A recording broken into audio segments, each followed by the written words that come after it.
چلیے بات کرتے ہیں 28 جون کو سویڈن میں پیش آنے والے واقعے کی۔ سویڈن کی اسٹاک ہوم جامع مسجد کے باہر قرآن کو تھامے ایک شخص مظاہرہ کر رہا تھا جس کی پرمیشن اسے وہاں کے حکام نے دی تھی۔ یہ واقعہ ایسے موقع پر پیش آیا جبکہ وہاں کے مقامی مسلمان برادری عید الاضحیٰ منا رہی تھی۔ اس عمل کے دوران مسلمانوں نے کافی مزاحمت کی، لیکن وہاں کی پولیس ان لوگوں کو تحفظ فراہم کیے ہوئے تھی۔ اس شخص نے واضح کیا تھا کہ وہ اس مظاہرے میں قرآن کو جلانے کا ارادہ رکھتا ہے۔ اس عمل کے دوران وہاں موجود لوگوں نے اللہ اکبر کے نعروں سے اس مظاہرے کی خوب مخالفت کی، جبکہ ایک شخص کو پتھر مارنے کے الزام میں گرفتار کیا گیا۔ ہوا کچھ یوں کہ اسٹاک ہوم کی جامع مسجد کے باہر دو شخص اکٹھے ہوئے، جس میں سے ایک شخص نے قرآن پاک کے صفحات کو چاک کیا، اس کو قدموں تلے روندا اور ناقابل بیاں بے حرمتی کی، جبکہ قریباً 200 سے زائد افراد نے اس واقعے کو دیکھا۔ یہ ملعون 30 سالہ شخص عراقی مہاجر ہے جو کہ ایک عیسائی ہے اور وہ قرآن کو سویڈن میں بین کرانا چاہتا ہے۔ لیکن کیوں اس نے قرآن کو جلایا؟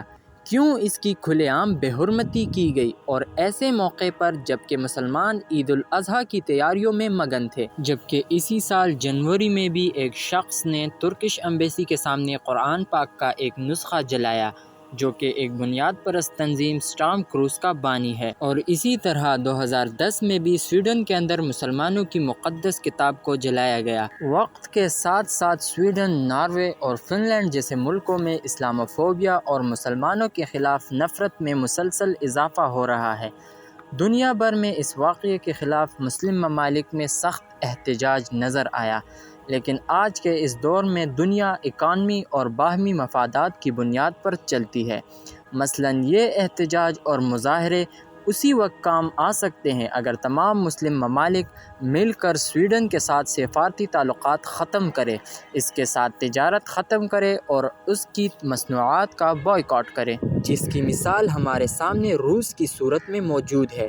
امریکہ نے یونائیٹڈ نیشن کے ذریعے روس پر پابندیاں لگائی کہ سب کے سب یورپی ممالک مل کر روس کے ساتھ تجارت بند کر دے، تو بدلے میں روس نے، جو کہ یورپی ممالک کو سب سے زیادہ گیس فراہم کرتا ہے، اس کی سپلائی بند کر دی، جس سے یورپی ممالک گھٹنوں پر آ گئی، کیونکہ ان ملکوں میں تقریباً سارا سال ہی سردی پڑتی ہے، ان کی انڈسٹری گیس کے بغیر سروائیو نہیں کر سکتی۔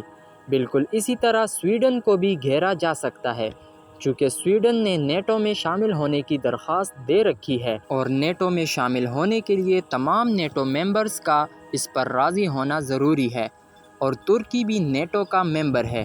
اور اس واقعے کے بعد ترکی میں کافی غم و غصے کا اظہار پایا گیا، اور وہ کبھی بھی سویڈن کو نیٹو میں شامل ہونے کے حق میں نہیں جائے گا۔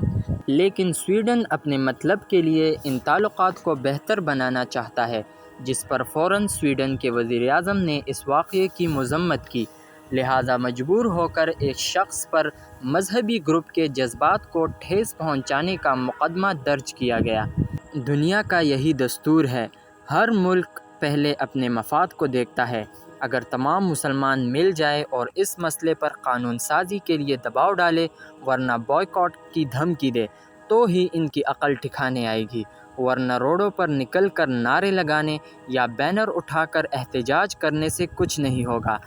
تو آپ کی اس بارے میں کیا رائے ہے؟ اپنی رائے ہمارے ساتھ کومنٹ سیکشن میں شیئر کیجیے، اور اسی طرح کی مزید معلوماتی ویڈیوز کے لیے ہمارے چینل کو سبسکرائب کریں۔